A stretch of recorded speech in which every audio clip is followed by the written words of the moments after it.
We are live now. Scotty, here's your Oh, plan. there it is. Just a moment. I'm ready. Okay, ladies and gentlemen, thank you for being here tonight. City Council of the City of Sandy Oaks, Texas, regular meeting agenda, July 28th, 2022 at 6:30 p.m.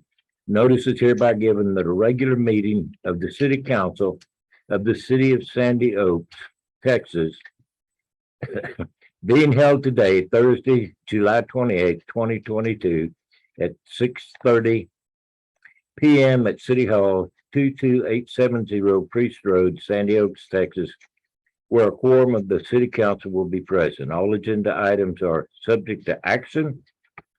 Excuse me.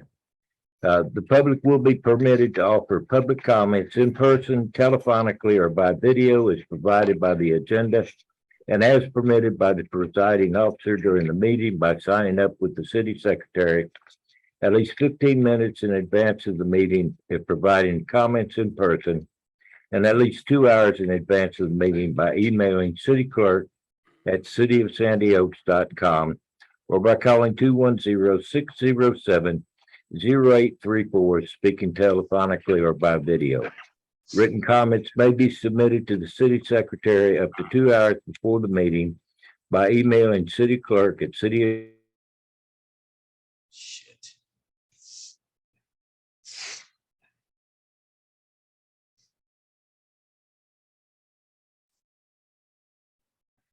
Upon request, we're called to order at 6:34.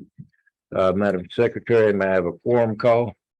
Yes, sir. Alderman Kroppendapper, Present. Alderwoman Martinez. Here. Alderman Martino, Here, Alderwoman Alvarado, I was gonna say Grace, Alvarado here, and our Mayor Pro Tem is absent, but we also have City Attorney Cassandra Ortiz here. You do have a quorum, sir. We have a quorum. Thank you, Madam Secretary. Ask all rise with me for the Pledge of Allegiance. I pledge allegiance to the flag of the United States of America and to the republic for which it stands, one nation, under God, and indivisible, with liberty and justice for all.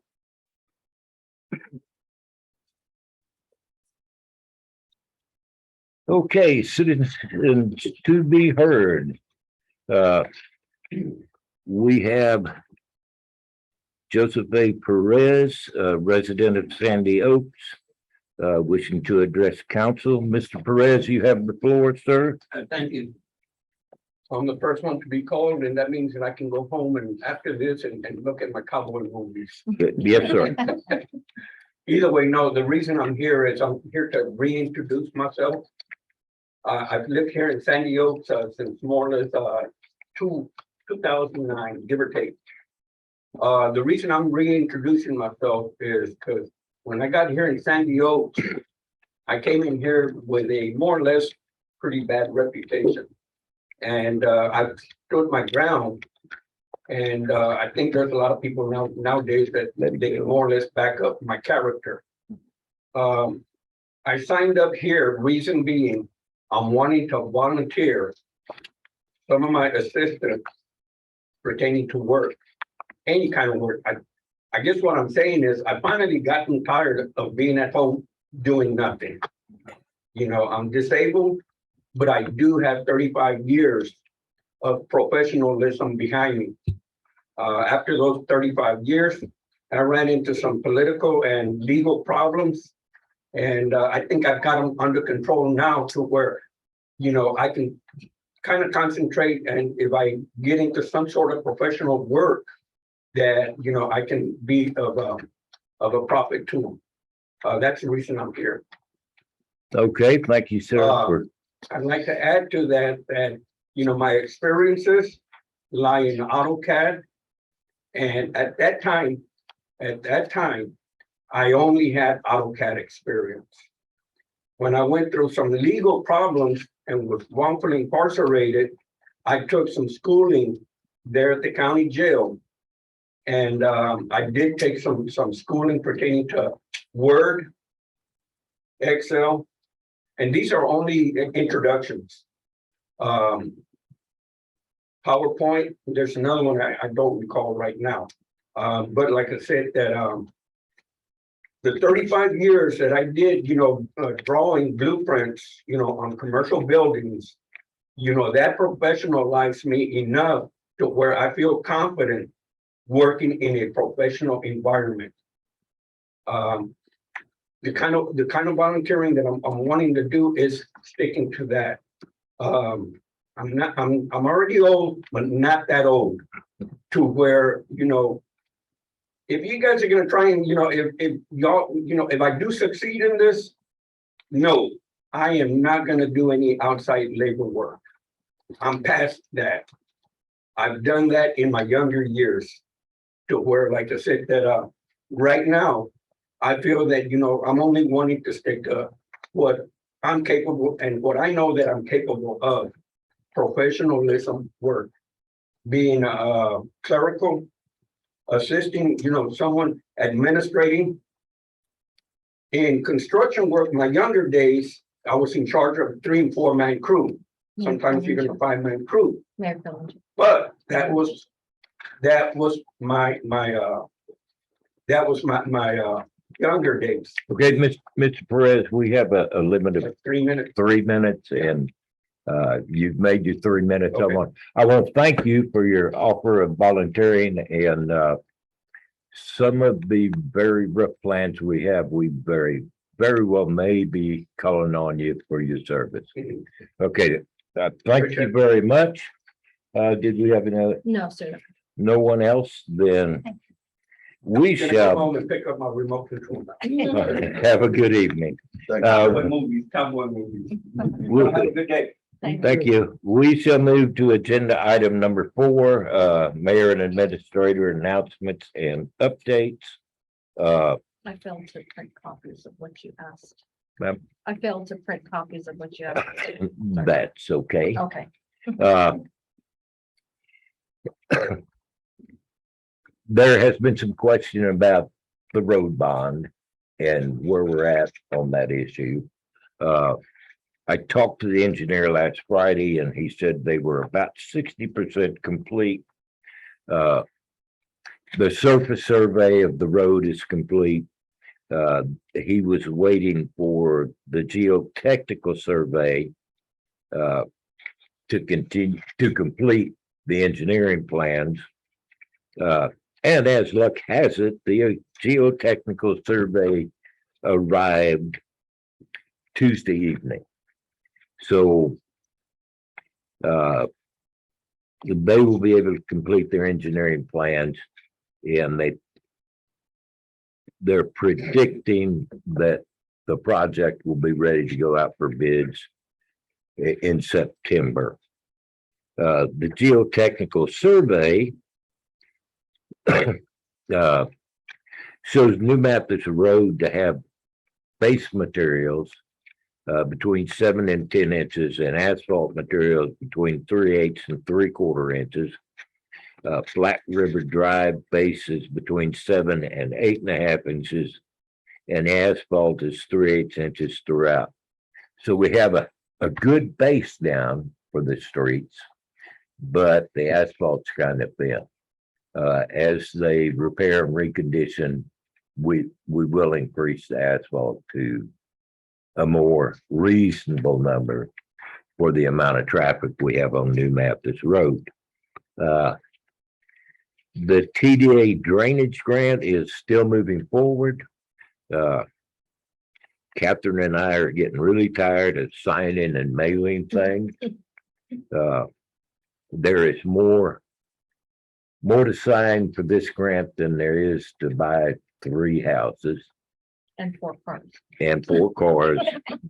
And we have had to send the letters out to every Native American tribe that has ever been within 1,000 miles of the San Antonio Wow. area. The stack of letters that high. I didn't know there was that many around. Or had been, because of burial ground. Ma'am, the Mescalero Apaches were never native to this area, but we had to send them a letter. Uh, So the drainage grant is moving forward, and Saturday morning, the Bear County Assessment District sent me an email. They have certified the tax rolls. Currently, the tax levy for the city of Sandy Oaks is at $588,488.01. We have 156 properties whose protests are still under review. Before any adjustments, the tax levy on those properties is $48,967.15. So the final tax levy for Sandy Oaks is going to be between the $558 figure, $558,488.01 and $607,425 and some cents. And that is all after all of our new exemptions have been applied. So the city actually had an increase in new taxable properties of $7,162,220 over the past year. We're growing. And that's all I have. Agenda item 5, the consent agenda. All matters listed under consent agenda are considered routine by the city council of the city of Sandy Oaks and will be enacted by one motion. There will not be separate discussion of these items, and we only have one. Consent agenda consists of approved minutes from July 14th, 2022 city council meetings. Questions or a motion? I'll make a motion. We approve the minutes from our July 14th, 2020 city council meeting. Okay, I have a motion from Alderman Coffin-Dapper to approve the meetings of the July 24th, 2022 meeting. I have a second from Alderman Rapino. All in favor, say aye. Any opposed? That passes unanimously. Turn the page. Agenda item number 6, Police Department. Corporal Castillo, do you have anything to report tonight? Sir. That's wonderful. So moving on to agenda item 7, animal control.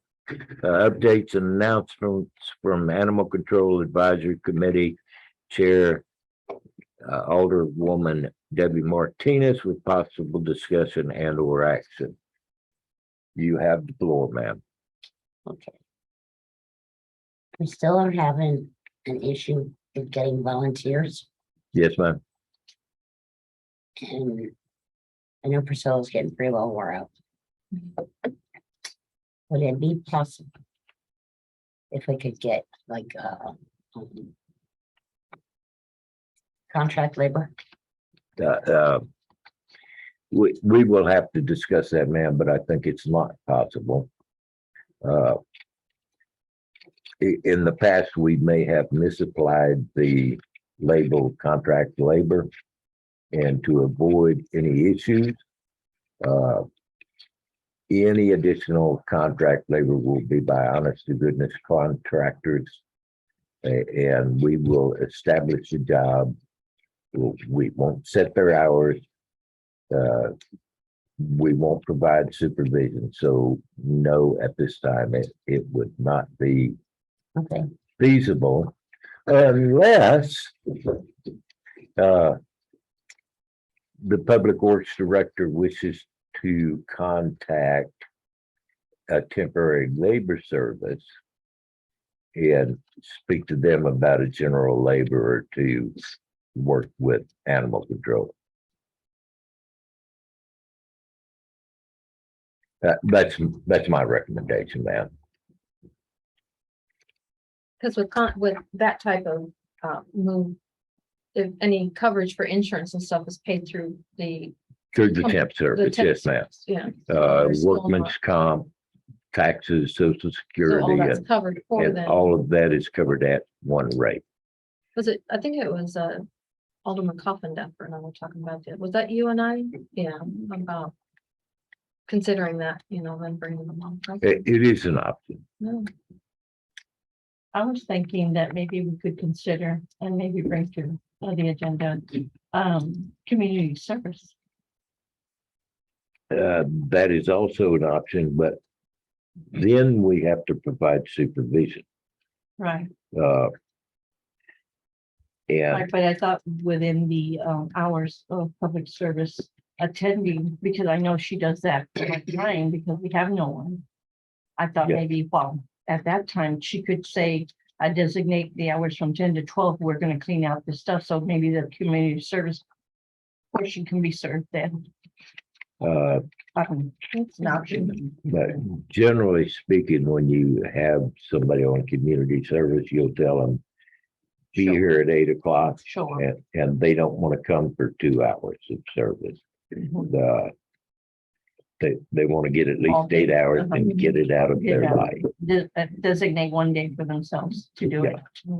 Well, maybe we can fit something. Yeah, and that's, it's not out of the realm. Because I thought even not just for animal service, but maybe to clean up the city. We see on the highway sometimes people Mhm. picking up trash, and that is generally Something. people working off community service. And yes, we could utilize out here, but again, we have to provide supervision for that operation. Right. I just thought in the long term, it would be worth it because there's a lot Okay, of. ma'am, we're sorry. drifting away Keep from going animal forever, right? control. Anything else, Alderwoman Martina? No, that's all I have. Okay. You got Penny Pots coming out this weekend? Penny Pots Saturday? I'm not sure. I think. Yes, we have- Yes, they will be out this Saturday. I have one question, sir. Animal control? Yes, sir. Oh, okay, address it to the chair of the committee, sir. Awesome. For her to do that, do we have to Take go through over too. this to have her contact them? We have to go through council. Yes, For so them to contact. in other words, for her to have permission to contact them and reach out to them. I believe that was just granted, sir. Okay, I'm just making sure. Because if we don't have to, okay, Yeah, I okay. guess we did, but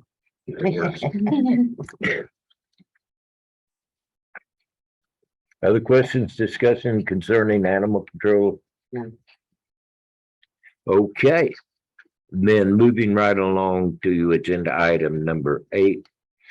Parks and Recreation updates and announcements from Park Advisory Committee Chair Alderman Rapino with possible discussion and or actions. You have the floor, sir.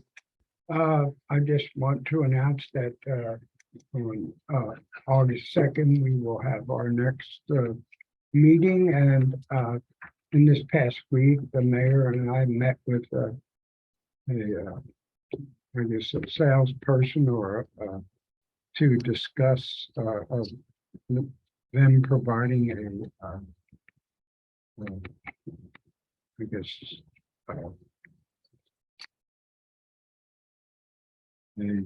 Additions to the playground. Ground, yes. That won't be the only one that provides a plan. Actually, this is the second guy. Yeah, so second, we're- yeah. To one, rejuvenate and then extend the play area, which would include resurface and then building a new area. So I guess in the future, we'll look at what they provide and then decide if we want to do it. And I think that we'll probably rely on a lot of different payment scenarios to see how we're going to do it, or what we can really afford to do. And that's all I want to say at this moment. Okay. I have agenda item B, discuss enter possible action on quote and agreement received from CPS Energy for the installation and monthly cost of 5 security lights in the park. Okay, Uh, go ahead. Go ahead, sir. Well, the mayor pro tem really worked this up. I will carry on, with, actually, it is to provide 5, security lights in the park, and if you all have the handout that was provided, it's along the trail, along the walking trail around near the playground area, near the basketball court. It would be a recurring charge, part of the electric bill, I would think, and it's for $121.26 per month. I do have one question that I didn't get a chance to ask Michael or the mayor pro tem. That's Timberwood Park on the top here, which is someplace that is in the far north of, or in the north of Bear County. I don't know how that figures in, or if it's just a typo. I wouldn't want them to be sharing our money, but I don't think it is, because it's only 5 lights, but so I'll Yeah, the agreement is for For 5. 4451 Hickory Haven. Yeah. And it is. It just gave me pause when I saw that. So what we need to do is just approve that we would go along with this agreement. I guess, Mayor, you would be the one that would approve it. Once we approve, you would be the one that. actually, I would turn this right back over to the mayor pro tem. He's doing a wonderful job with it. Okay, so then whoever would get to sign the agreement is fine, but I guess Oh, well, no, we we will, have to approve it here, right? if it's approved, we will generate a letter that goes to CPS. Okay. And there is a contract. There's a contract here on the To back. be signed. Okay. So then we would need a motion. I'll sign that. Yes, sir. Or discussion.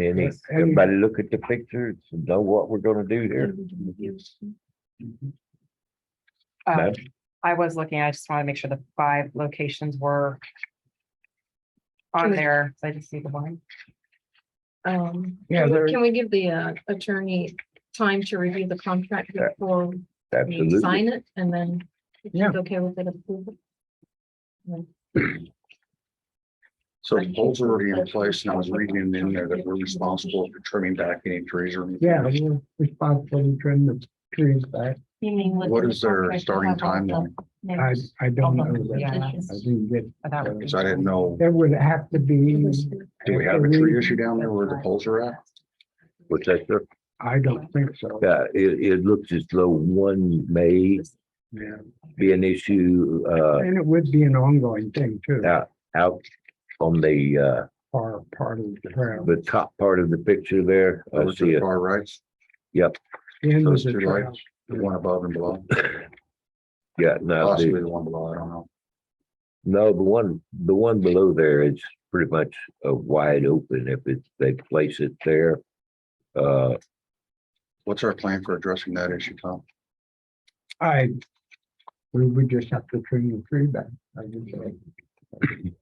Well, this is not, Okay. this picture, I can tell you by looking at the angles is not taken from directly overhead. And I'm not at all convinced that, those trees actually overhang that driveway. Well, it was also saying existing poles, and I don't know if there are poles out there, are there? I know there's one by the basketball court. There's our one by the, there are some out there, I think. Somebody even said that they had to install them. Well, my concern there is if we have to put in 35 foot. poles. Actually, sir, if you go to page 2 of 3 of the contract, Mhm. a quantity of 5 wood poles, that's $3.05 a month. They will be installing new poles, new lights and new wire. 305. Really? Sir, 305? $3.05 each per month for the life of the telephone pole, Okay. or until we tell them to turn the lights off. So y'all don't have to delay the approval. You can approve it subject to review and give the mayor the authority to sign, or just table until the next meeting. I'd say I'll make a motion that we do approve this, subject to approval, so the mayor can sign it. Okay, so the motion is to approve the CPS agreement for all night security light for $101.25 per month, subject to the attorney's review and approval. Correct. I thought that's what you said. Yes, That's an exactly what I authorization for you to sign. And the mayor is approved to sign the Approve, be able to contract. sign. Yes. And I'll second that. I thought that was exactly what you said. That's what I heard. Okay, so we have a motion from Alderman Coffin-Dapper to approve the agreement and authorize the mayor to sign upon approval of the city attorney, and a second from Alderman Rapino. Any further discussion? With no discussion, all in favor say aye. Aye. Anyone opposed? That carries unanimously. Thank you. And agenda item 8C, discuss and or possible action on appointing additional members to the park committee. Yes. You have the floor, Alderman Rapino. Okay, and I will, the park committee has lost a member, so we have really been wanting to appoint new members to the committee, and so I'm asking that we have Mary Allman, who has long wanted to join the park committee, has asked to join, and so other members of the committee have feel favorable about her being on the committee. So I'm asking the council to approve us taking her into the committee. So Is that a motion to? yes, I will make a motion to accept Mary Allman onto the Parks Committee. Okay, any discussion, folks? I'll second. Okay, I have a motion from Alderman Rapino to appoint Mary Alleman to the Parks Advisory Committee. I have a second from Alderwoman Alvarado. Discussion. All in favor say aye. Aye. Opposed? That's unanimous, ma'am.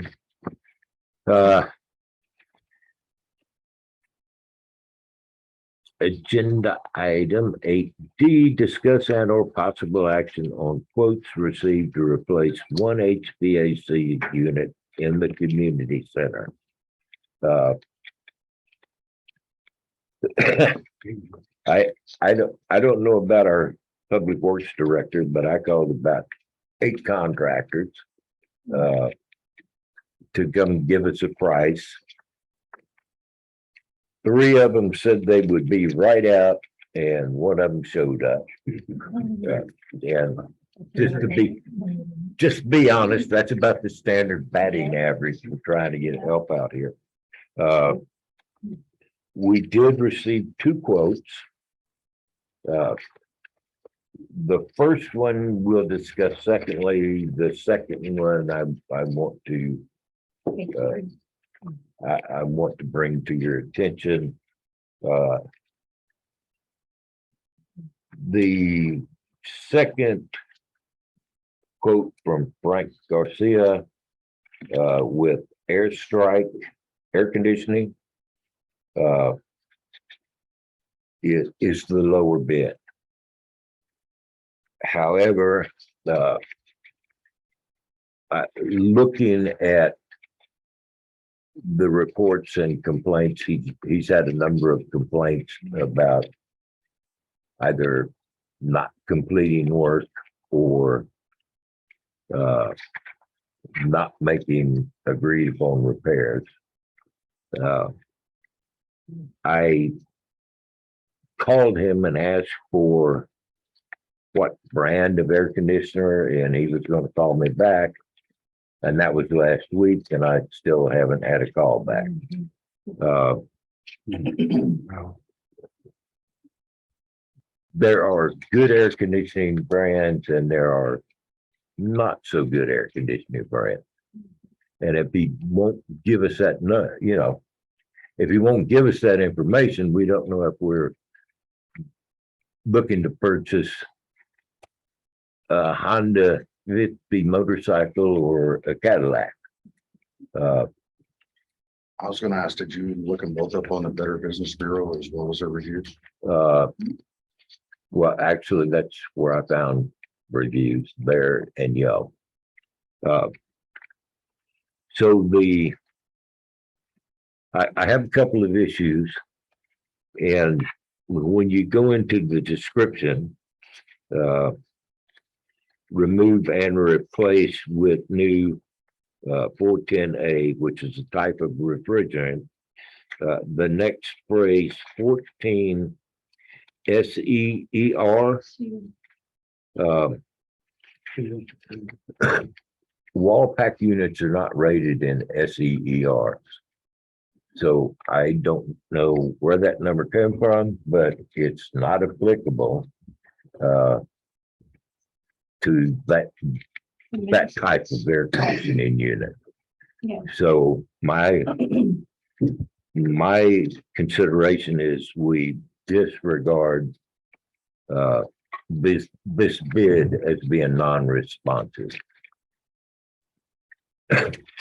With that said, AccuAir Mechanical LLC, I could not find a complaint on Better Business Bureau, Yelp, or any of the other consumer reporting areas. He is a registered hub business, historically underutilized businesses. And he's been in business, registered as a hub business for 17 years. His bid is a Soul Air air conditioning unit, and they're one of the top 3 wall pack manufacturers in the nation. And this is a turnkey job, electrical, air conditioning, and drains all combined. The bid is $16,635. I'm going to recommend that we approve this this quotation. What are the DDC controls that was excluded? Excuse me, sir. DDC controls.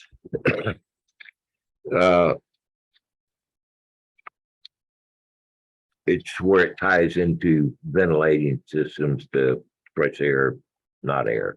Okay, And it does not tie into a fire alarm system, but we don't have one in that building anyway.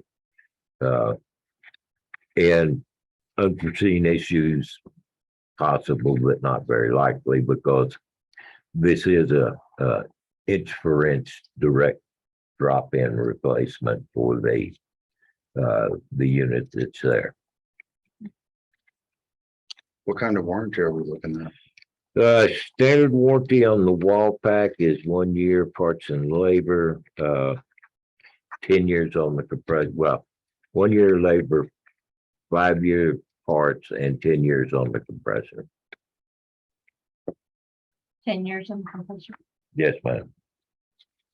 And that, the parts and compressor warranty come from the manufacturer. So, my question, I guess, I'm thinking the 310 would supply enough for the square footage of the home. The existing unit was a 3-ton, Uh-huh. and this will connect directly up to the ductwork that's Oh. existing. When that unit was working correctly, yeah, it kept the entire facility. Sufficient. Well, Uh, there's 2 units too, one on each. There's one on each end, so yeah, we were even chilly a time or two. Nice. I like you. Chili's So, good one. I'm done talking about it. Anybody else have questions? I make a motion that we accept this, Proposal. thank you, proposal from AccuAir Mechanical. Okay, I have a Not motion. exceed $16,635 to replace the air conditioner at the community center. I have a motion from Alderman Coffin-Daffer to accept the proposal from AccuAir Mechanical LLC in the amount of $16,635 for the community center. May I have a I'll second? Okay, Alderman Rapino seconds the No. motion. Oh, I'm sorry. Martin. You're on my bad here. Alderwoman Martinez seconds the motion. With no further discussion, all in favor say aye. Aye. Opposed, that carries unanimously. Thank you. And Alderman Rapino, you still have the floor on agenda item 8D, discuss and or possible action on quotes received. Oh, I'm terribly sorry. We just did that. Okay, we're going to agenda item 9.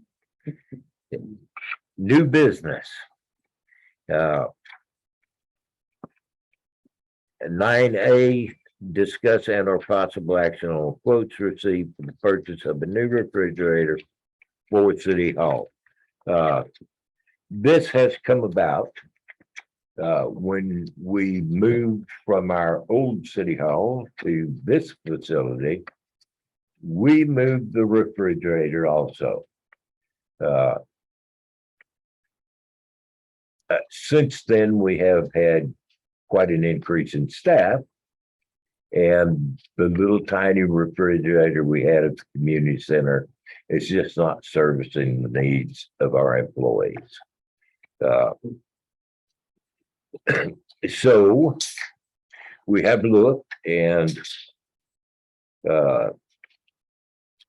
Priscilla is recommending a Whirlpool 18.2 cubic foot top freezer refrigerator in black in the amount of $949. This does include an integral ice maker. And if this is put in our facility here, then the cute little refrigerator can go back to the community center for use there. If they don't need it, we consider giving it to the police department. We don't have a refrigerator at the community center Oh, I thought we any did. longer, Oh, okay. but I thought, no, we- I thought we did. To what police department? Ours. Our San Diego's Police Department, the same officers that use the refrigerator now? We're not gonna allow them to. No, I'm kidding. I'll let you talk to the court. okay. Okay, sorry. Neither here nor there. Something will be done with the old refrigerator. They have a Priscilla. refrigerator at the community center. I'm sorry. Priscilla said they have a refrigerator. We paid over $2,000. At community center? Yes. Oh, okay. They have a 50 cubic foot bulk refrigerator, man. Food. What is it? It still keeps. 50 cubic foot. Bowl. Oh, just for. We're getting. But we have a commercial refrigerator down there for storage of milk products and so But That- not an that, actual. that we don't run 365 days a year. Oh, I see. Shut it off. It's not. It's just for excess, storage. When we have food giveaways, that's the purpose of having that big commercial refrigerator. I would feel bad running that all year round for Yeah. somebody's lunch sandwich, Exactly. but only Good me. idea. So why are we replacing this with an 18.2? Well, I'm asking because you're telling me, okay, we need, I looked at our refrigerator in there. The thing is packed full of everybody's stuff from a week ago. Nobody's keeping it cleaned out. It looks like it's cluttered. So my question is this: why do we need a residential refrigerator in an office environment where you come in with your stuff, you put it in for the day, at the end of the day, your stuff goes home instead of leaving it overnight for 3 days? Sir, let us not address the habits of our employees. I'm not looking at the habits. I'm trying to justify putting in a residential refrigerator in an office environment where you don't leave your stuff overnight, over weekends. What we have is But we do, I think that's where we keep our water and everything. I'm sorry, dude. I'm just trying to have an understanding, that's all. Okay. So Well, I understand. And it has a- I've been in a lot of office environments and, other than companies that had an actual cafeteria, Mhm. every office I've ever been in had a residential refrigerator, sir. And I haven't gone in there to look who left a sandwich from yesterday. I see water in there and I get water and drink it. I'm not, I'm just saying the quantity of water we should have cool for our people fills that little tiny refrigerator up.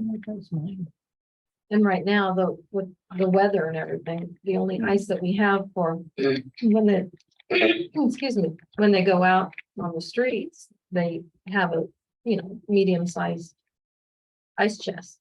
So they'll dump in 3 things of ice and then refill it. So that way, hopefully, in the afternoon, they're frozen enough to do it all over again. This one has an ice maker. That brings me to another thought.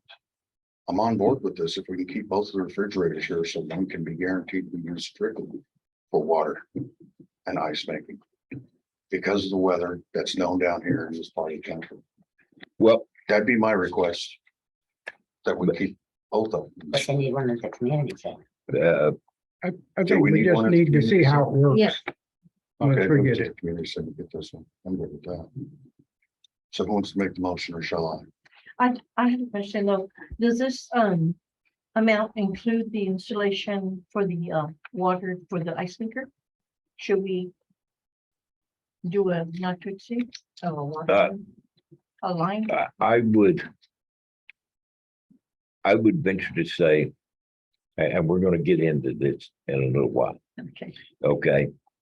The refrigerator is a capital asset, I? and we need to start separating that, Right. okay? The ice maker kit that Mike will install is an M and O expense. But Oh, yeah, I just. we'll just charge that against the municipal building operational I see. budget. But Mike can, I'm sure Mike can spending a while too. Oh, it's just not a big deal. But Yeah. $25.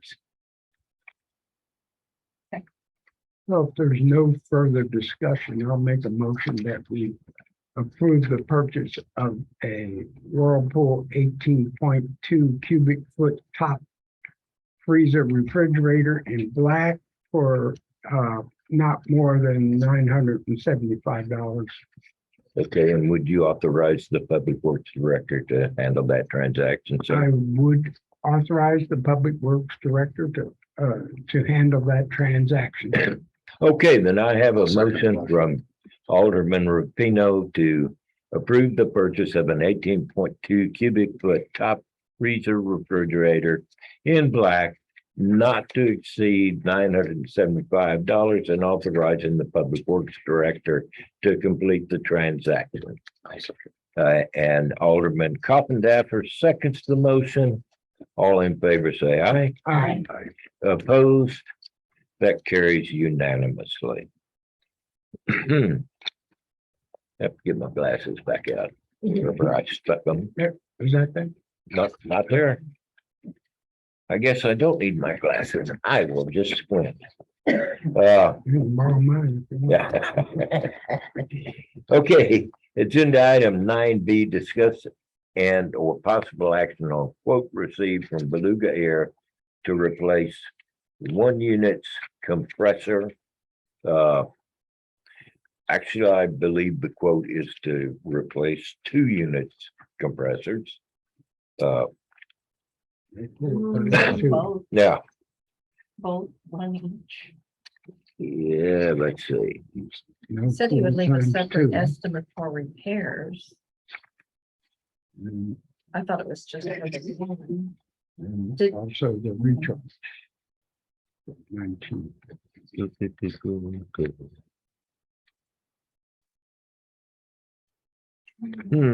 Okay, I'm not sure if it was for 2. Is this for the one here in that well, building? no, I'm guessing it's 1 because it said 2, although he, Up top it says no cool times 2, but then it only says 1.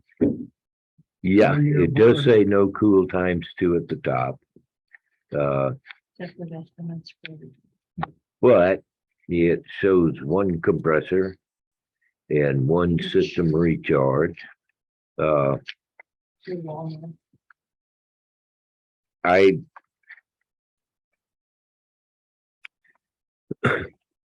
would like to, for council to approve, air conditioner repair not to exceed $8,350. But I will tell you, we have a technician coming tomorrow for a second troubleshoot and estimate. My personal belief is this is a very high number for a 2-ton compressor replacement. So that's just my opinion. I would like to, if it is a bad compressor, I would like to have authority to have it repaired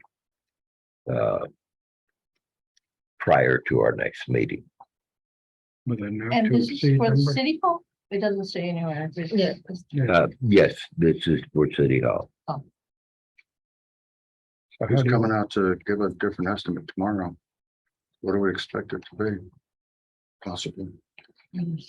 I haven't looked at the unit, sir, but I'm sorry, go ahead.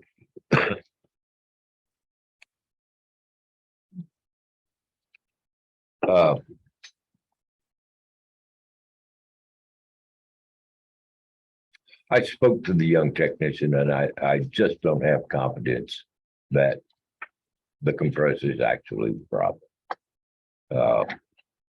That's just a personal opinion. But I think that when we exceed, $8,000 for an estimated repair, we need to have a second opinion. So we shouldn't move forward on this. I don't think we should. One, I don't like the way it's written. Two, It's very vague.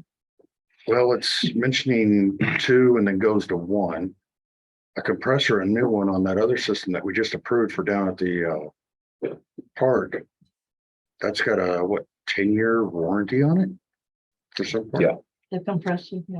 Yeah. Yeah. And this is talking about a 1-year parts and labor warranty? for Well, half the yeah. money of a whole new system? To be honest, Mhm. a new compressor replacement should come with a 5-year warranty. Huh. As I said, It's not I feeling good. wish to have the authority to have this system repaired before because during the daytime, it's quite warm in here. And that's in the area most people are in. But there's no doubt that we need to fix it, but we're approving something with an open. That's the issue, is how much would we be willing to spend? That's what he said. And And you're Well, saying we could 8,000 put a is too note, much. And this 8,000 is too not much. more than, and we don't That's what have I'm to saying. spend that much. I mean, do you want to put a $5,000 cap I mean, on it, we a have $6,000 cap? We can put a cap on it. That's what we would have to do. And we can trust Charles, for God's sakes. He's a mayor. To be reasonable, I mean. Yeah. I would say not to exceed $7,000 if in fact compressor replacement is. But we would still see the bill before. No, we we don't can go trust until Charles, for they would God's sakes. repair I it mean, as long as it was under the 7,000. As long as they come in at 7,000 or less, we would see the receipt afterwards. yeah, We could have it at our next meeting. And honestly, I don't notice the problem all And they day. would be There's cool. just times you walk in when it's the main office that you feel like a humid mugginess. Mhm. And then my office stays warm. But I agree with you. I don't think it's the compressor when it's working occasionally, I guess, but. Well, what I'm saying is that, yes, we want to get it fixed Yeah. quickly. Mhm. The problem is writing a blank check. No, I agree with an NT. So having a cap on it and then having the city clerk, the mayor produce us that receipt for balancing of the books. So that way we know that what we did was right and what they done was right. We're agreeing. And having a different. You said you got somebody coming tomorrow to give another Second estimate. opinion. Mhm. I don't think that would be too much to ask. is it, these people are coming tomorrow? No, No, that it's a was different company. They haven't even looked at it yet, these guys, No, they had a technician here, but but he didn't make a diagnosis. no, he diagnosed, he diagnosed two systems as The compressor. having failed compressors. Oh. And, But you're not confident of that. but during the conversation, I did not have confidence in his diagnosis. Aren't Okay. these the guys that did our ducts or something? Mhm. So we're getting a Yeah. second opinion. Yes, they are. No, they did not do the ducts. They did Something. a seasonal checkup at the Okay. beginning of summer.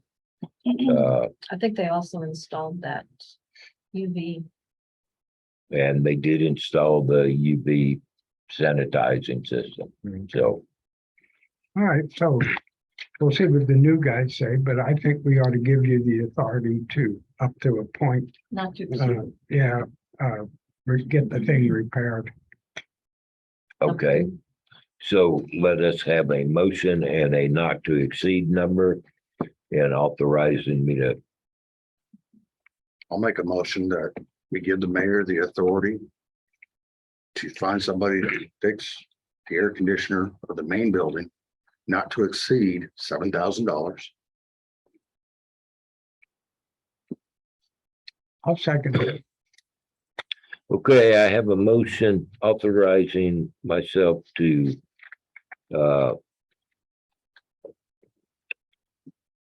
authorize repair of an air conditioning unit not to exceed $7,000 for the municipal hall from Alderman Coppendapper and a second from Alderman Rapino.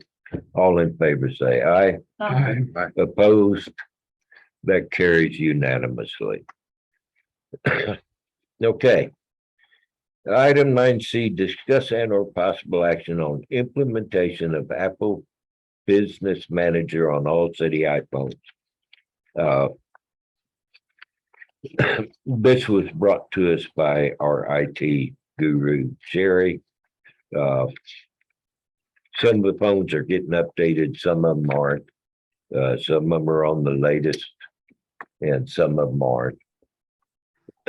And this agreement would put everything under the control of the IT department. And I'm looking and I don't see a number. I was wondering if it was, there was a charge to it or. Yes, there is a charge to it. I like No, freebies. I thought there should be, but. Apple doesn't even give their opinion for free. Mhm. So I'm No, going, That's why I was surprised there's I, nothing on here. I'm going to postpone that item and Yeah, that makes discuss it sense. with, IT, Could be $1 the million. IT guy. we're postponing to next meeting, Ma'am, next meeting. to- Yeah. thank you. You Yes, say you would leave stuff postpone to the next to be, regular meeting. Okay. Agenda item 9D, discuss and or possible action on resolution number 2022-163, authorizing the mayor and aldermen to serve as code enforcement volunteers to protect the health, safety, and welfare of the city pursuant to local government code, section 21.003. As his policy manual for code enforcement is written right now, the police department and a code enforcement official are the authorized agents for the city to deal with code enforcement. As we all may have noticed, our police department stays pretty busy and we do not have a code enforcement official. The reason I brought this is over the last few months, I've been dealing with Bear County Emergency Management with my other mayor hat, City Emergency Management Director. One of the issues we have here is all of the overgrown vacant lots. It's a tremendous mass of vegetative fuel. If there's an illegal burn gets out of control, or, you know, we have a wildfire come in from another area. Most of us are aware there was a big old fire across 37 yesterday. And if it was on this side, it could easily spread to our city. So my basic concern is addressing the vacant lots and looking through the records. Most of those are owned by absentee owners. So our first step is to write a notice of violation, send it to the owner by certified mail, seeking voluntary compliance with our ordinances. If that does not work, then we can ask the police to write a citation and send that by certified mail to the owner of record. Then we start abatement proceedings and get some of these matters handled. As a secondary, I'm also through Bear County requesting FEMA funds to assist us in that mediation. But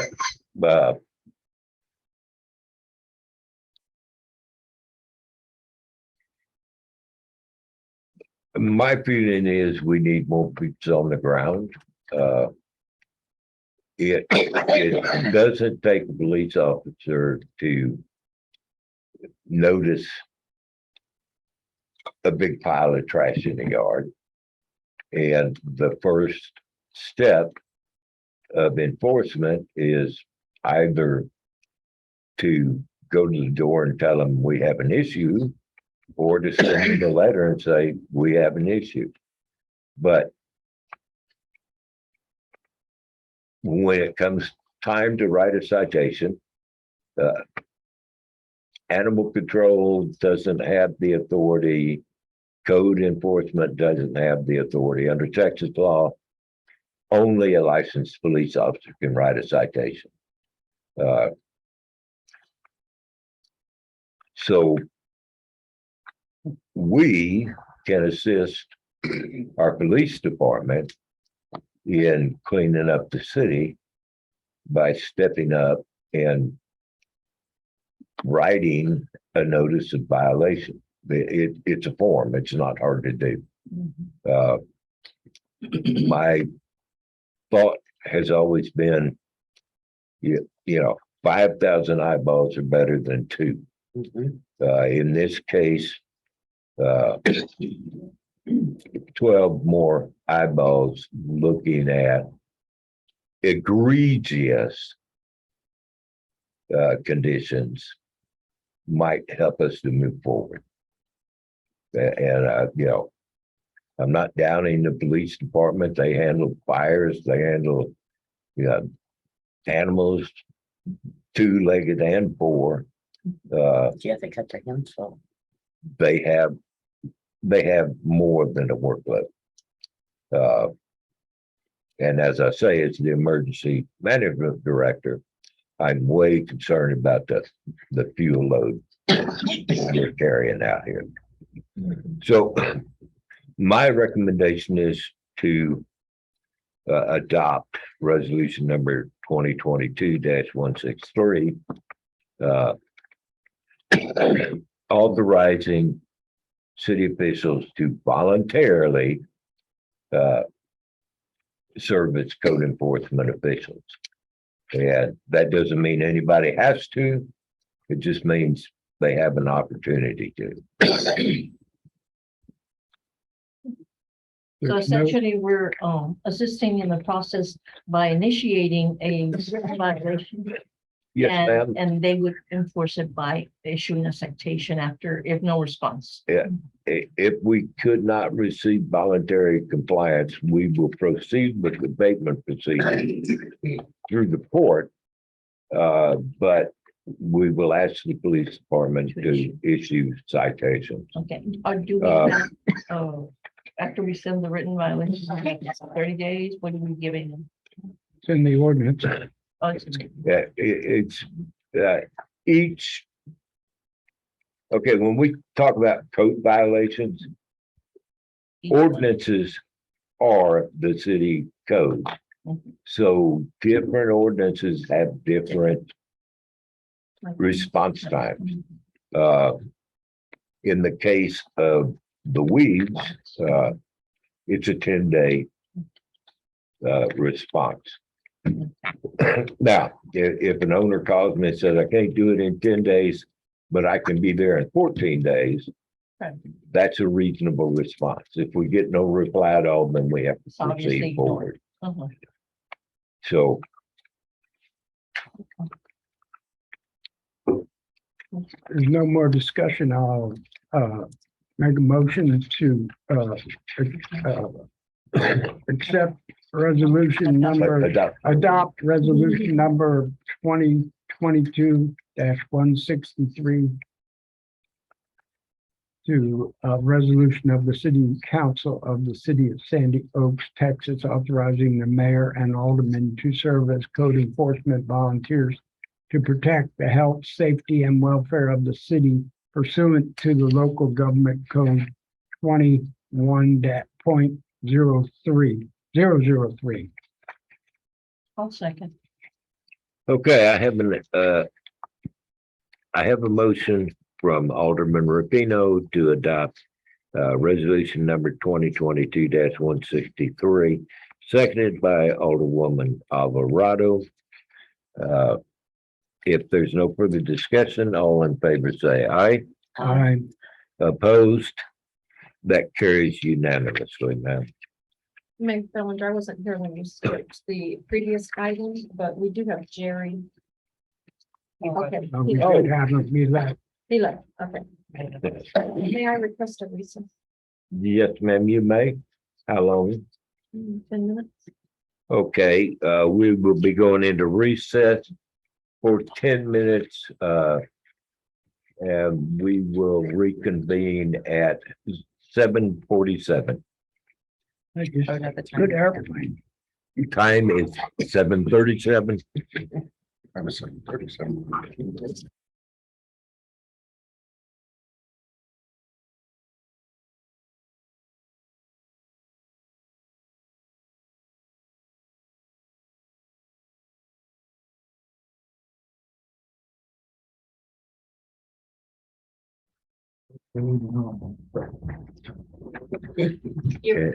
And we're green. All right, we are reconvening at 7:47. We'll take up agenda item 9D. Resolution number 2022. Am I in the right 9E. one? Ninety. Turn the page. 2022-164. A resolution of the City Council of the City of San Diego, Texas, authorizing the mayor and aldermen to serve as animal control volunteers to protect the health, safety, and welfare of the city pursuant to local government code 21-003. This is basically a repeat of the code enforcement resolution.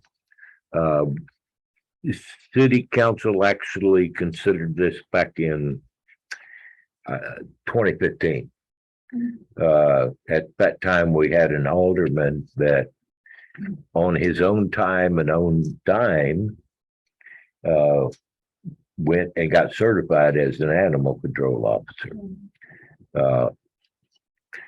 And the resolution was presented to council, and they decided, since we did not have facilities, that they did not want to adopt it at that time. We now have facilities, and even though none of us present may desire to volunteer to work with animal control, I would like the option to be open moving forward. And again, it's 100% voluntary participation. So open for discussion. You said as the one prior to, does this mean that we're, in essence, yes, voluntary may be here, but also to assist the police department, like to report to them? Or, Well, we always have that option, ma'am. Yeah, But yeah. as specific? I say, we have had one alderman in the past that went and got certified as an animal control officer, took the training, Mhm. and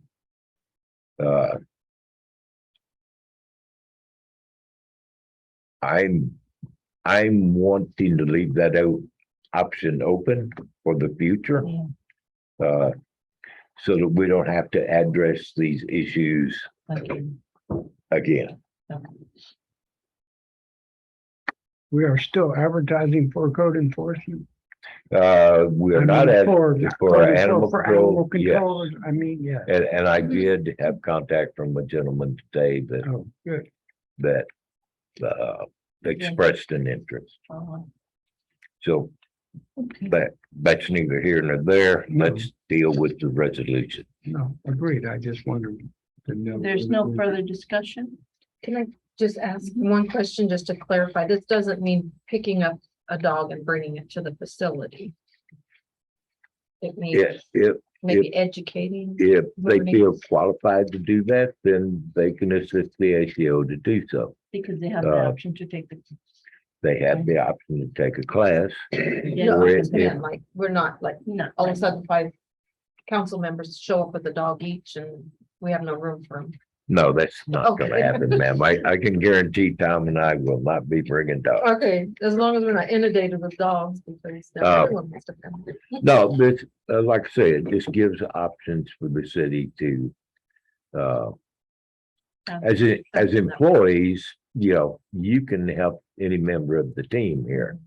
As elected officials, we have to, before we can voluntarily fill a position by resolution authorizing. I see. Gotcha.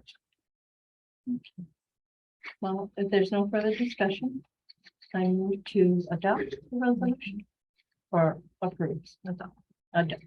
The resolution, number 2022-164. A resolution of the city council to the city of San Diego authorizing the mayor and aldermen to serve as animal control volunteers to protect the health and safety and welfare of the city pursuant to local government code 21.003. I'll second. Okay, I have a motion from Alderwoman Alvarado to adopt the resolution number 2022-164. I have a second from Alderwoman Martinez.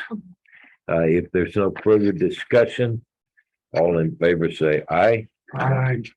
Opposed, that passes unanimously, ma'am. Okay, one more piece of paper out of the way. Okey dokey. Discuss and or possible action on creating policy and application for the use of ARPA funds.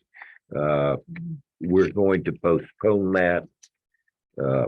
We have been working towards developing a form.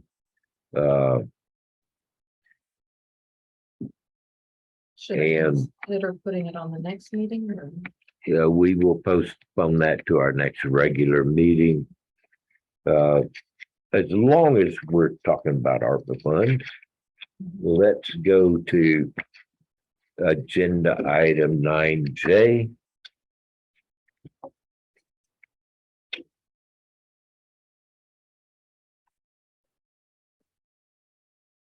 And I brought information copies for people. A surprise.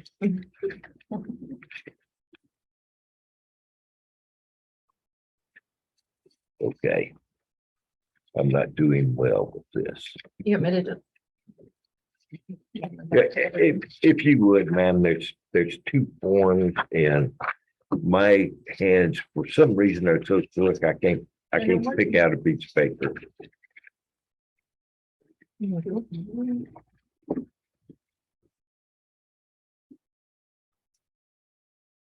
Like, well, yeah. Is it two? I think. There's two to the top. Oh, and then, do you have another one of these? I do. And then I'll just. Okay. Okay. Just a review of what's happening with the ARPA or state and local recovery funds. Council approved $183,000 in resident livability assistance. We have these projects on the grid, either finished, in process, or committed, for a total of $58,374.17.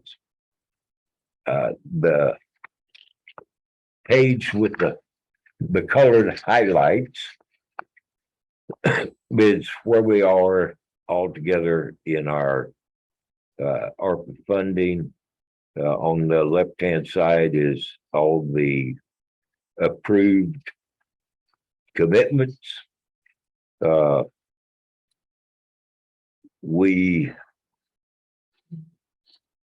After all of the approved commitments, we have $124,625.83 still available for livability issues, and we have $1,899.84 available for utility assistance.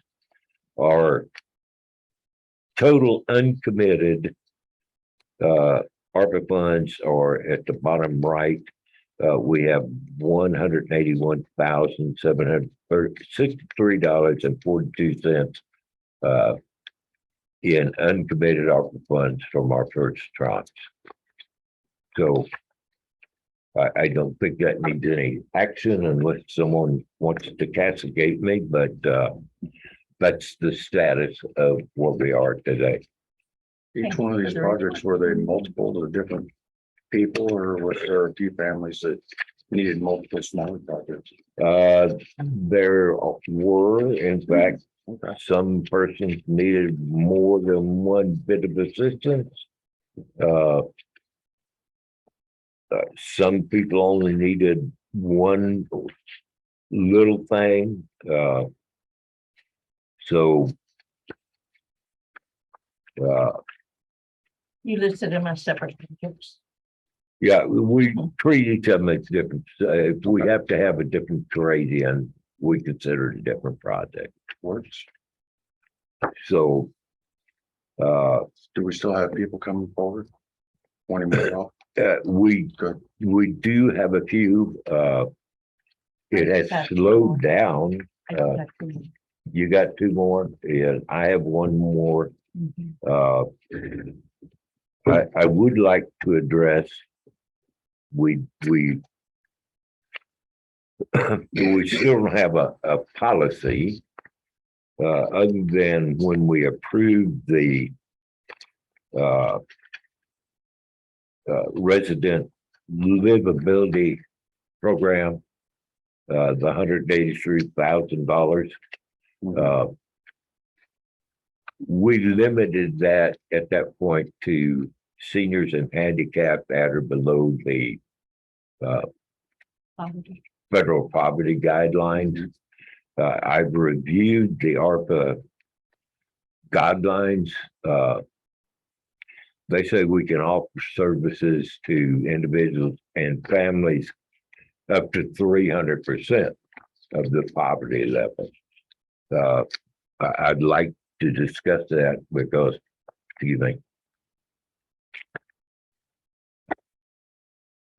Grace and I have both run into situations where we have a couple with one of them is 80% disabled, the other one's 100% disabled. I think because he has military disability, they exceed the A little. one. the federal poverty guidelines. Even up to 300%? No, at the At the base poverty guideline. Mhm. So I think we should open that up, maintain our current focus on seniors and handicapped citizens. But I would like to be able to consider the ARPA guidelines at 300% of the federal poverty level. What was the cap that we put on that? With the cap we are working with right now is anything over $10,000, we come back to city council for approval. But we were always looking at the guidelines for property level, and that kind of like, puts us Yeah, like. yeah, We want to help them because we see the need because they've got rotten floors and things like that, but we're asking them about their income and then we're like. well, we have to maintain a record of income, because the guideline is there, and at some point, we may be audited for our use of this fund, and I want to have a documented a document paper trail that it all went to approved usages. There are in other part of the country, people right now under the indictment for Those funds, misappropriation. misappropriation. No, that's why we wanted to. Yeah, and plus if it's Strict. in the ARPA guidelines as far as the 300%, think. Yeah, that's not the issue. I just, No, the booking. When- no, when we those have to be started- Very strict, we know that. when we Right. started the program, I didn't know how many people would respond. I did know that we have had some people in need that are well below the poverty level. And I wanted to make sure we addressed that group of residents before we extended into, we will never have enough money to address every need in this city. And that means we have to focus on certain individual needs and certain group needs. I made the request to limit it to people at or below the federal poverty level. We're about a month and a half into the program. I feel like we can, in a timely manner now, extend that program up to 300% of the, So we're seeing a lot of families that are right there at the cusp, just above that poverty level that we have. just above, and in some cases, we see people that are well over it. But at the same time, those people are 100% military service connected disabilities. And I think it's reasonable that if those persons are under 300%, we reach out and help. The way I explained it to them was that we have a circle right now that we're working with that we initiated. And then I said, if we're gonna have a meeting and we're gonna expand that circle and maybe I can come back to you. That's the way I was addressing it because I didn't want to say no. I said, it's not a no, it's a not right now. because we're Can we addressing- qualify persons within this, Right, within the guidelines of the ARPA funds? And the answer, I believe, should be yes. right. Then I'll make a motion that we do increase. Say this. That we do increase, Eligibility. there you go, the eligibility in accordance with the ARPA guidelines up to 300% of the federal poverty level. Okay, I have And a then- motion from Alderman Coppendapper That would be the only change in it. to increase the eligibility for the Citizens Livability Program to 300% of the federal poverty guideline, with the remaining restrictions of any project over $10,000 comes to council for review. I'll second. And I have a second from Alderman Rapino. There's other discussions? If not, all in favor say aye. Aye. Opposed? That passes unanimously. Okay. So we're going to back up to agenda item 9G. And everybody's going to be so happy. Why are you laughing? Already established. We need to talk about financial plans, policies.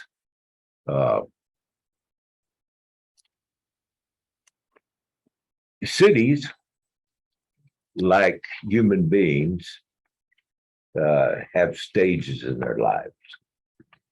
We started out as a brand new city in 2014 with exactly $0 in the bank. And for months, we did not have a bank account. Just winging it on a wing and a prayer. And up until this point, the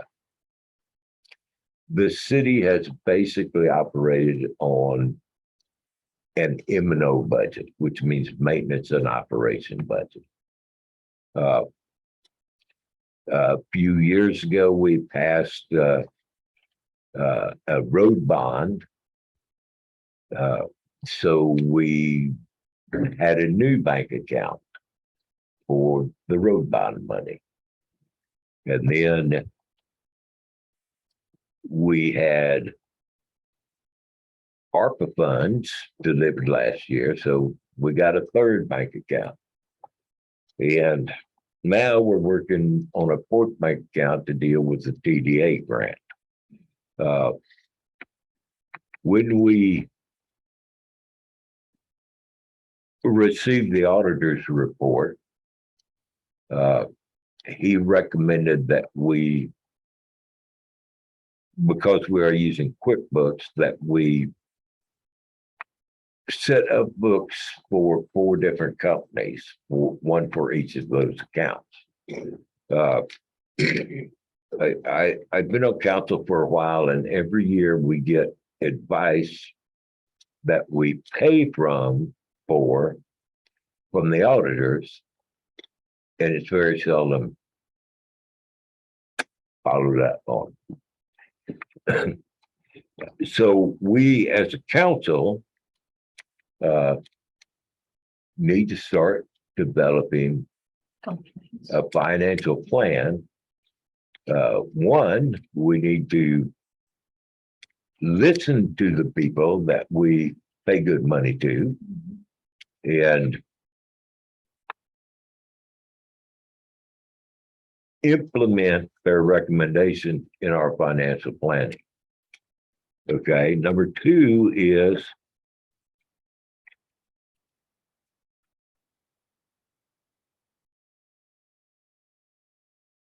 this city has no forward-looking plan.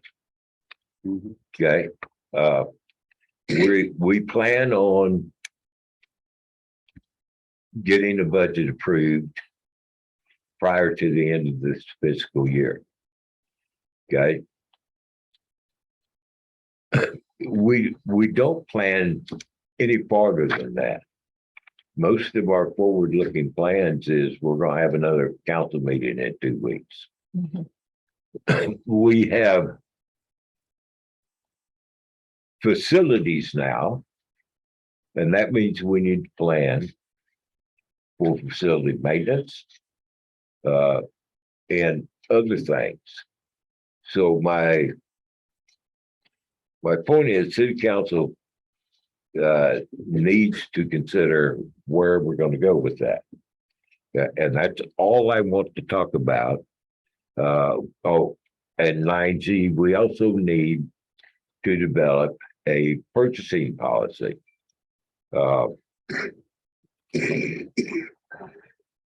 We have been very informal in our dealings, and I am not sure that we meet every state requirement for the purchases we have made. There is many purchases, small purchases, and large purchases. Under state law, anything under $10,000 is a mini purchase. From $10,000 to $49,995 or $99.99 is a medium purchase. Anything over $50,000 is a major purchase. But then there's some other provisions. If a single expenditure exceeds $3,500, we are supposed to give a historically underutilized business, 3 of them, the opportunity to enter a bid or a quote for that purchase.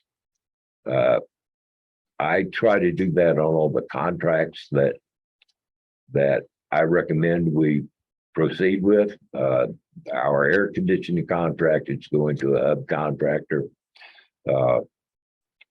My experience with that, and I've been doing this since 2016, is you call 5 hub businesses and maybe 1, maybe 2 respond. And a lot of that just has to do with we are so far away from downtown San Antonio, and contractors tend to center on downtown and the northern side of San Antonio. That's where the money is, and we all understand that. So we need to formally adopt policies as to how we research and invite bids on city business. It's just a part of growing up as a city. And that's all I wanted to address at 9Z. I want to bring to everybody's attention, we need to work on this issue. And I'm looking forward to a lot of assistance from Ms. Martinez on that. So you don't need a motion. I think we're just Ma'am? discussing. You don't need a motion. We're just. We don't need a motion. I'm entering advice and opinion, and Which is good. you know, the floor is open for discussion if anyone else wants to address the issue. Well, I appreciate the education on that and the information that we have failed in the past. And we need to do a better job. Probably more times than anybody realizes, ma'am. But to keep it in mind that we need to move forward, if not, Well, Right. So that Get we're better. currently at 3 bank accounts looking at 4, right? excuse me. for accounts. We're at 3 looking at 4 accounts, or we're at 4 accounts already?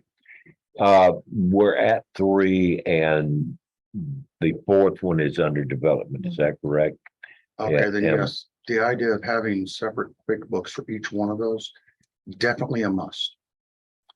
That's something that was suggested to us. We haven't moved on it. We need to, definitely. Uh, So Yeah. how would we start with that one little piece right there? It's just a matter We- of creating. we work with the city secretary to develop a chart of accounts. Okay, one of the Uh, things I've learned throughout my short time, that whenever we decide we want to do something, we have to have a suspense date on when we can expect it to be done. Or people will, not saying our city clerk, will, And but people tend to say, well, that doesn't really have an end date to it. So I could push that off on the back burner. well, because of this. as another step of growing up, when we authorize something, we also need to assign responsibility. Exactly.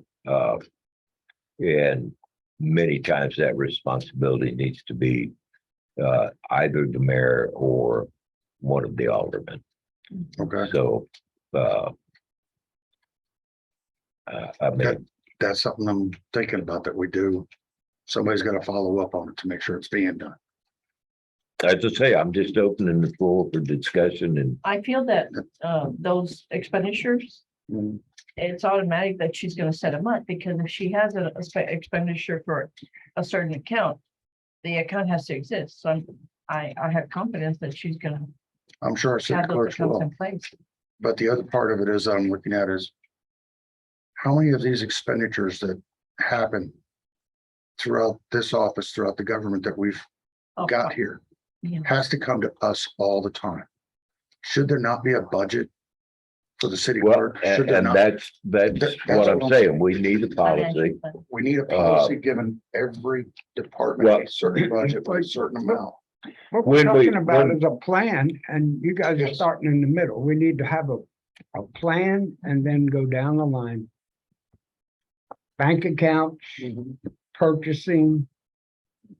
Blah, blah, blah, blah, blah, blah. Every aspect of a financial plan has to be addressed, outlined, and then responsibilities assigned. So, And that's John, why, more knowledgeable exactly than us why than I am. Yeah. I want to So- open yeah, the matter up for discussion. right.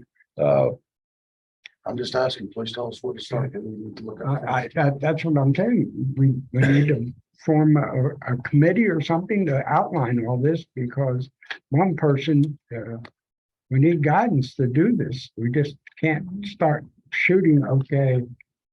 boom. You know, it's probably a bad night to start this, since, Yeah. Alderman Martinez is not here. Yeah, I agree. That's true. But, yeah, there are steps along the way, and we're gonna talk about a couple more of them. I'm going to leave this at this point. Like I said, I wanted to open it up because we have no plan beyond, we're gonna pass an M&O budget and we're gonna pass a, what's the other one? Interest and sinking? Interesting. Yeah, an INS budget to pay for the road bond money. So This is the beginning. this is the very beginning of things we need to deal with. And having spoke about that, let's skip a page again and go down to agenda item 9I. Inventory. And I think I have no.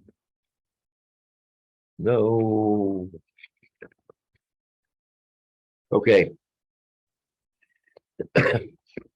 Need to talk about inventory of city assets. We have no inventory of city assets.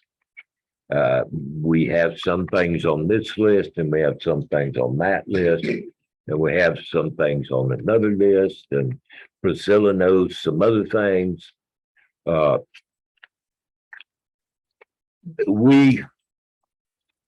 Because our financial plan has always been an M&O budget, we have failed to address in our financial reports capital assets. So we, in the M&O budget, see that we spent money and we see where we spent it, but we don't see what we got out of it. Okay, So we need a chart with all three. Yeah. Are we on a fiscal we have- year or are we on a calendar year for our, we're on fiscal. okay, so then we Uh, need a Our budget, inventory on September. 5th. our budget aligns with the tax adoptions, and 90% of the cities in Texas are used a fiscal year start with October 1st. But my point is, we have never reflected capital assets in our financial report.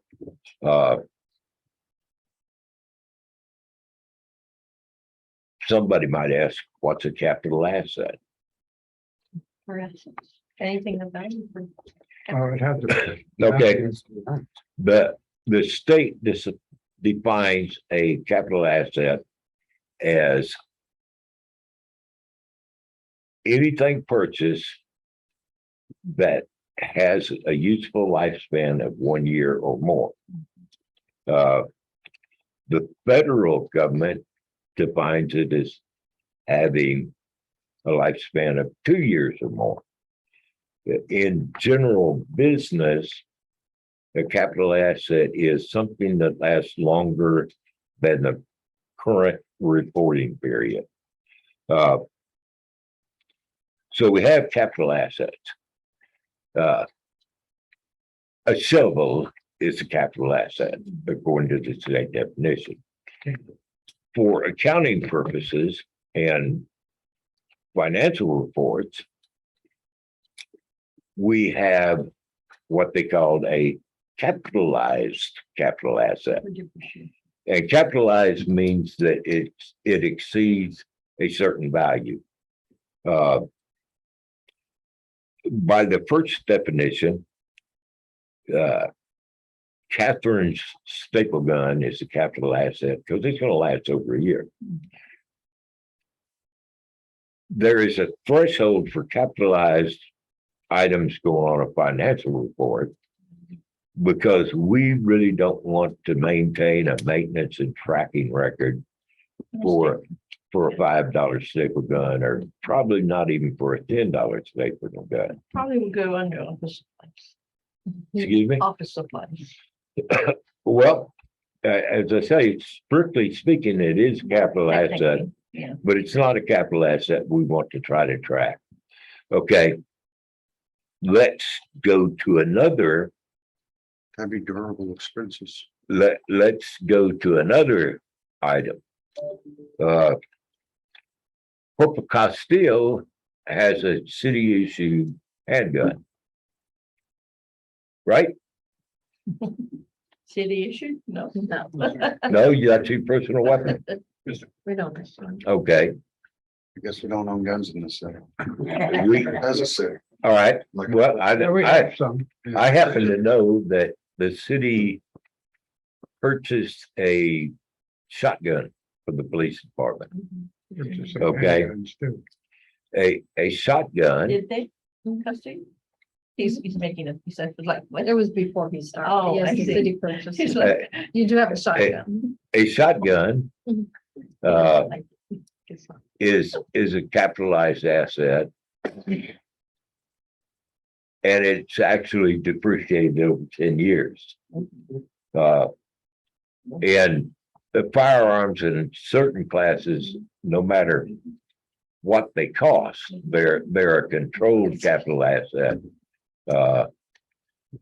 Telephones, most of your AV equipment and recording type of things, along with any firearm, is a controlled capital asset.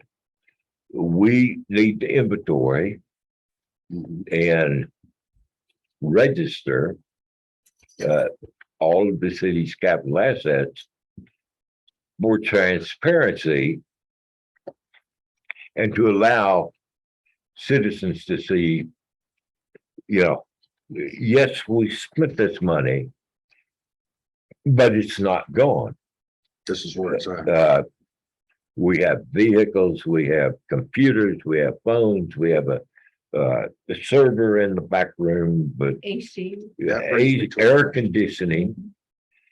And the other reason to have an inventory is so we can maintain our capital assets. Okay, and we have a lot more than people sitting here might know. The one class of capital assets for municipality is real property. Okay, how many pieces of property does the city own? At least 20. I'll be honest. with you, Real they- estate. Oh, real estate parcels. I don't know. How many parcels do you think we have? Okay. Well, we got the city park we got here. I don't know what. You hit it exactly. We have Somewhere not using. 10 pieces of real estate. Mhm. Most of them are not suitable for development. One piece is actually a little piece of a ditch, it's 3 feet at that end, it's 120 feet long, and it's 6 feet at the other end. On the county tax rolls, it's considered, I forget the term, but basically it's unusable, but it's still real estate. And somebody has to own every piece of real estate around here. We have another piece of real estate that is outside of the city limits. That you can't get to from a road. And it is a transfer station for Syntex gas. They have a perpetual lease on that property from the previous owners. Center Point Energy. That's Centerpoint, yeah. So we own it. We will never be able to do anything with it. But then again, we get a little franchise fee from Centerpoint, so. We do have to claim it and report it. No, well, we should maintain it in inventory, but it's, it should be on our capital Mhm, asset inventory. Sure. Then we own another piece that the traffic island on Waterwood Drive. That belongs to the city. And it's listed as real estate with DDAD. Because our streets are real estate also, but for accounting purposes, it's considered infrastructure, like our street signs. And you might not think about a street sign as a capital asset, but we have dozens of them. Mhm. What's the stop sign cost now, Priscilla? Between $35, $45, depending if you buy it from Amazon, if you buy it from the actual sign company, better quality, you're probably looking at $95 a stop sign. So when we consider how many stop signs and how many other things we have in town, that reaches a considerable number over time. And just like other capital assets, we should plan on replacing that stop sign within 20 years. Now, I'm not planning on being here within 20 years, I'll be honest about it.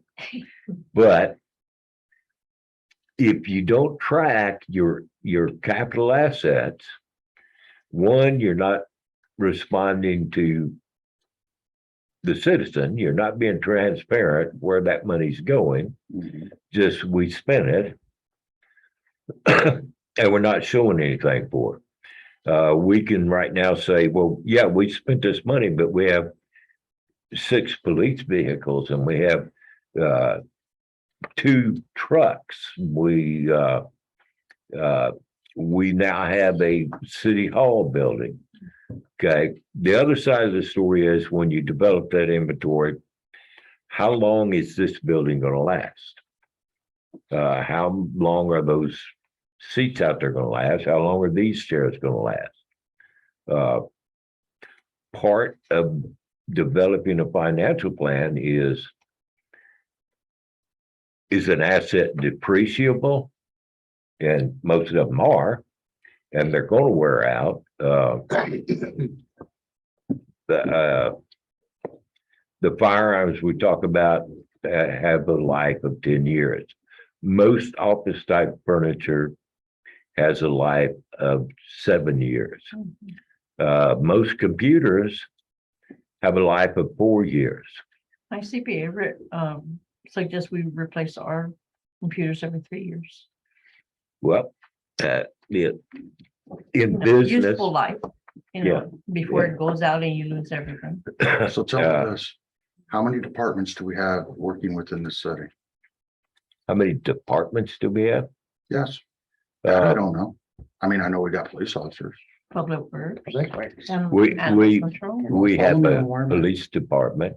Yeah. Animal control actually is part of the police department. We have the public works department, and we have our city clerk, court clerk, administrative department. So you just told me we have 3 departments. And so each Basically, that's true.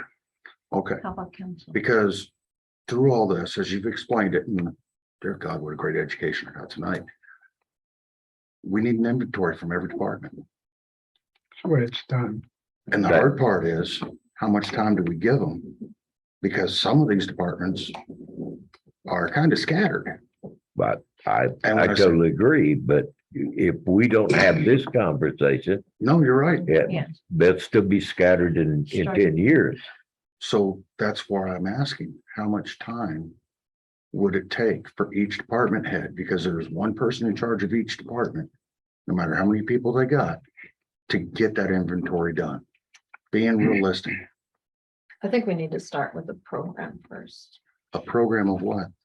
Some software, of some sort that makes it easier to keep track of, not create our own little. There are, Excel I- spreadsheet. there are those programs. I wasn't even gonna bring that up, but yes, So there's. I mean, that's There. where we need to there's a start keyboard. before we start gathering information, you know. we need to research, Yeah, and there are a lot of capital asset management programs.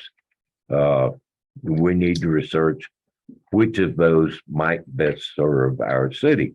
And do we purchase a package of software?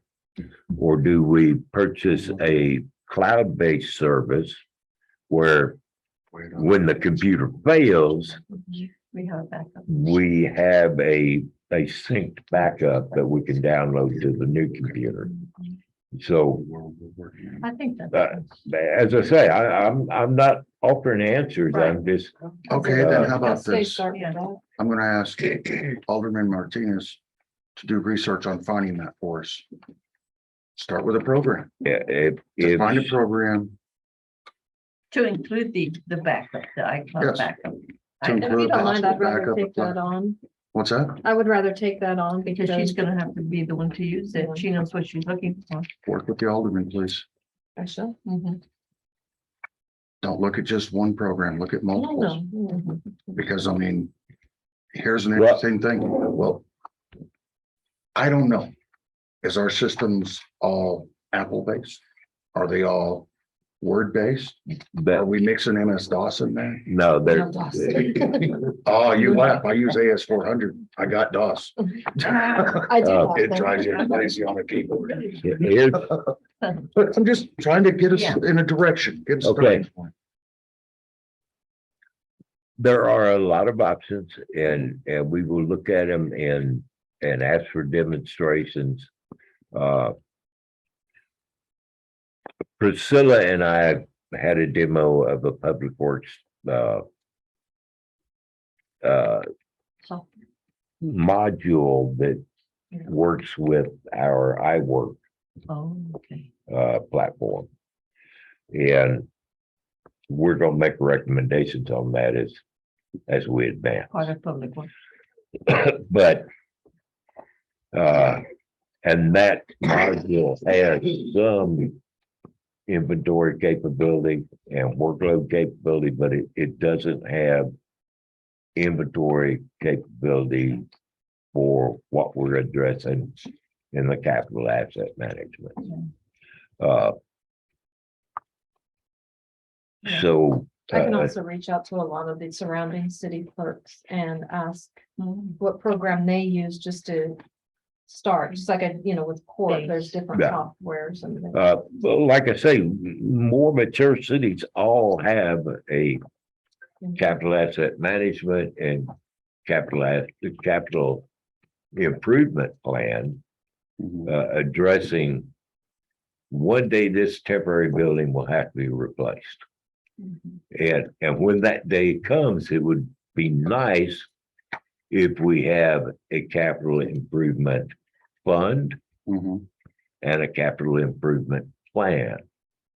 And a lot of capital assets will be bought through the M&O budget, but we should be looking at a capital improvement fund for new cars. Whatever the program is that you two may find, whatever program Joe may look at for all these different capital assets that there are. The only thing I'm gonna ask is if it's possible that it be worked with both the Apple side as well as the Windows side. Well, And the reason why I asked for compatibility, they're, oh, yes, they are out there, but the reason why I ask for that compatibility. This year, our best way to go might be these Dell computers. Next year, or when it comes time to 4 years down the road to replace these Dell computers, our best bet might be to go with Apple because of a security thing or because of better functionality. I don't know. I'm just looking at down the line. We Well, have to keep that window open. to go I will where it address, would be best for the city as a whole. uh, I don't want us to get locked in. And I say this from the experience of working a government job for too many years. They are locked in to only one side of that. They cannot work both sides. And it's very, very painful throughout most, the system. most, systems now for these kind of projects are cloud-based. Mhm. So if you're cloud-based, you may be browser dependent, but you're not operating system dependent. I understand. Because some things work better with Chrome, others with Safari, some with Explorer. Find what works best. Okay. Are we ready to take on the last agenda item before adjourning? Sure, I'll make a motion on it. No, we're not adjourning yet, sir. We still have an item to address. Somebody read it. Yeah, I read it. So, yeah, we're taking no action on that agenda item. I just want to bring it to council to consider for the future. And the remaining agenda item is discuss and or possible action on review and possible updates to the city master plan. I don't know how familiar any of you are with the City of Sandy Oaks Master Plan 2020.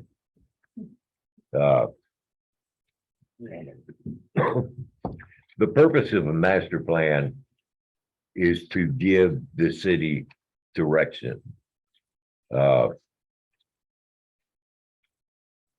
And once we adopt this master plan, our planning and moving forward needs to align with this. And if our planning and moving forward doesn't align with it, we need to amend the master plan. And there's a very specific process involved in that we adopted in the ordinance prior to adopting this, which was review and amending the master plan. And again, I wrote documents.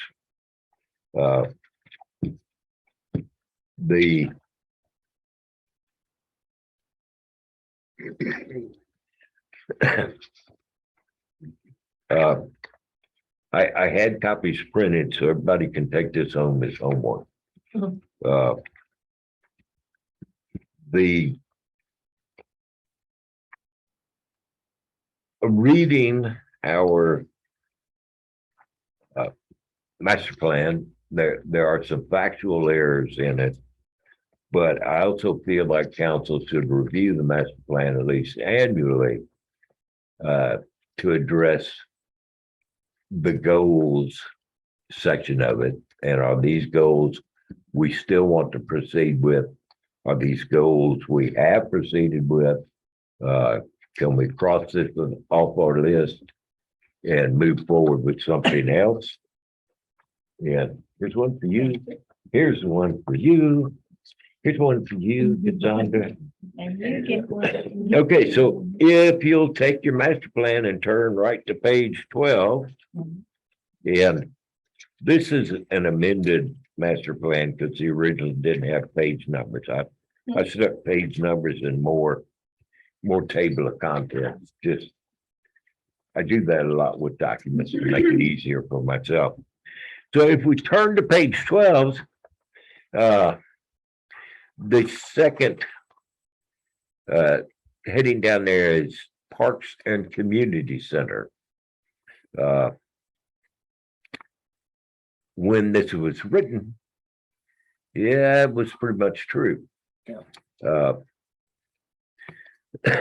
But the Sandy Oaks municipal facilities are no longer currently located within the Sandy Oaks City Park, located at the end of Hickory Haven Drive. So the facility that currently houses the municipal court, administration office, public works department, police department is no longer in what is now the community center. We need to correct that paragraph, and part of the process is we adopt an amendment and we send it to the Planning and Zoning Commission. They review it and bring it back to council with either a recommendation of yay or nay. They'll have a public hearing when they return it to us. We'll have a public hearing and either adopt or not adopt the amendment. As you can tell, I'm a rather verbose person, so No kidding. I know it shocks you, doesn't it? So I have prepared a recommendation for an amendment to strike Parks and Community Center and replace with Parks and Community Facilities. Striking the paragraph that says we're all here at the municipal center and that we're this property is to be developed for community gathering, meeting facility, or recreational activity. And my recommended replacement language is front and back. The Sandy Oaks Municipal Center is currently located on a 2.174 acre property located at 22870 Priest Road, just updating where we're at. Municipal Center houses the city administrative offices, police department, and public works office. City council chambers co-host the municipal court and elections polling place. The city animal control facility is also located on the property. The property also has a secondary security easement from Waterwood Pass Drive. And then describing this, basically the same city park, except that we have now a community center there, covered pavilion and other amenities. Is the municipal center considered a community facility? Yes, it is. Okay, just making sure. Uh, When I think community facility, I think of somewhere where the community can congregate. well, they know what a community center for. But you're putting in a municipal center under, and they did it as well, Parks and Community Center. But why is the city hall under? So I changed it to community Facility, yeah. facilities. Okay, so we're talking about all the All of the facilities parks Whether and it's- facilities. and city hall? So yeah, City Hall is located here and the city parks down there with the community center. The facilities in the park and then addressing that we have a second scenic and natural park. That just sounds so nice. It's actually mostly a ditch. But it does have a natural spring in the area and has the potential to develop a nature trail. And the southern end of that property has a nice flat area which could be developed at some point into a second recreational area. And then I mentioned Bear County has a facility within our city limits also. So I'm recommending that we amend the master plan by striking and replacing with your statement. my statement, and that we forward that to the Planning and Zoning Commission for them to have a hearing and discuss it. So you need a motion. Or do you? I would enjoy a motion because I can't make any official movement without a motion. I'll make a motion that we go ahead and strike that and replace it with the amended verbiage that you suggested. Okay, And and To be exact, page 12, Parks and Community Center.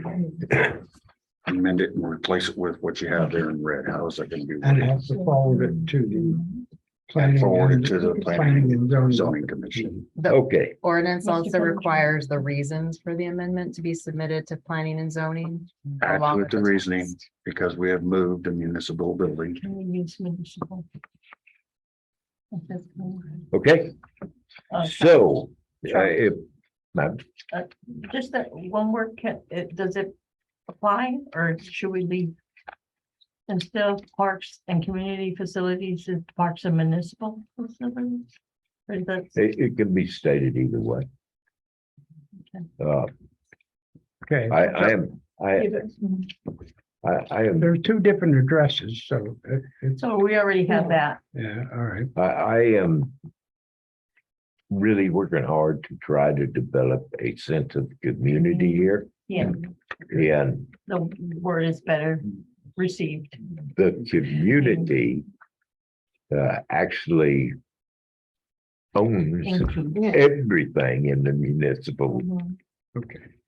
So I'll second that. then. Okay, Okay, so if I may restate your motion and tell me if I'm wrong. The motion is to forward the recommended amendment to the Planning and Zoning Commission to update the current conditions in the city for a reason, Yes, that is correct. okay? And did I hear Alderman Rapino say he would second that You motion? did, in fact, hear that. So I could say In your that bad this ear. is my bad ear. This is my good ear. Is there any further discussion on the recommended amendment to the city master plan? If there is no further discussion, I would just say all in favor of the motion, say aye. Aye. Those opposed, that carries unanimously, and I will forward this to the Planning and Zoning Commission. And real quick, I know that we're running late tonight, so real quick, I want you to look at the 3 items on the back of the page, and please take that for homework. Pages 5 through 7 of the master plan are the city's stated goals, some of which have been accomplished, some of which are in progress, and some of them have not been addressed at all. We need to take a look at that. And I will readdress that at our next meeting where we're not running so late. One thing I noticed when reading this Yes. document was that a lot of the goals have not been addressed, and because a lot of the situation that we find ourselves in, a lot of situations have changed, and some of the goals may not ever be able to be addressed because of And we need to, as a council, Have that conversation. recognize that. review this document and recognize this has been accomplished. And then we need to prioritize these goals. Do we want to take this on, and do we want to take it on this year? Or do we want to take it on 10 years from now? or do we And wanna if change it? we never want to take it down, then we need to amend this document. Because this is a living document. Right. There's a very involved process. A citizen can initiate a change in the master plan. Planning and zoning can initiate a change in the master plan, or city council can initiate it. It's a guidance document. It's not an ordinance. It's not a law. But it's a document we have all agreed to use to guide the direction of the city. So I'm gonna tell you, look at the stated goals, page 19, we have a capital improvement programming that is reserved. We need to address that through our financial planning. And I would really like everybody's brain to start thinking about developing mission, vision, and value statements for the city. Because quite honestly, we meet here, but what's our mission? To develop a sense of community, we need to have a mission, we need to have a vision. And we need to have set values that each of us need to reach and strive for. So think about that. We'll readdress it later. And at this point, I would entertain a motion to I'll make a motion adjourn. that we adjourn. I have a Second. motion for Alderman Commandaver to adjourn. I have a second for Alderman Rapino. Aye. Oh, I'm sorry. You didn't ask for a vote. That's unanimous. We stand adjourned at 8:53.